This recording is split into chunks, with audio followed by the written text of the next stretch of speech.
అందరం కమ్యూనికేట్ చేసేస్తాం, కానీ చాలా ఎర్రర్స్ జరుగుతున్నాయి కదా.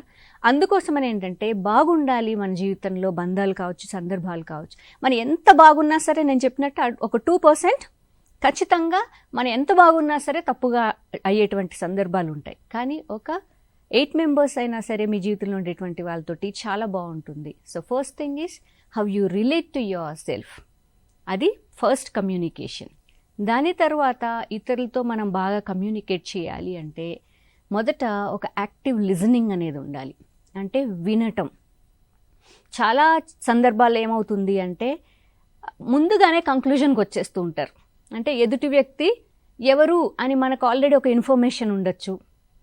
సో ఆ ఇన్ఫర్మేషన్ మనకు తెలియడం వల్ల ఏంటంటే ఆ వ్యక్తిని ఒక అంచనా వేసేసి మనకు ఉండేటువంటి అండర్స్టాండింగ్ తోటి ఆ వ్యక్తిని ముందుగానే అంచనా వేయడంతో అంటే వాళ్ళు మాట్లాడే కంటే ముందుగానే, లేదా వాళ్ళు మాట్లాడడం స్టార్ట్ చేసిన వెంటనే మన అంచనాతోటి మనం ఆ క్యాలిక్యులేషన్లోంచి వినటం లేదు. అక్కడ ఆ వ్యక్తి కమ్యూనికేట్ చేసేది మనం వినటం లేదు. సో మంచి కమ్యూనికేషన్ జరగాలి అంటే మొదట యాక్టివ్ లిజనింగ్ అనేది చాలా ఇంపార్టెంట్. అంటే వినాలి ప్రాపర్గా.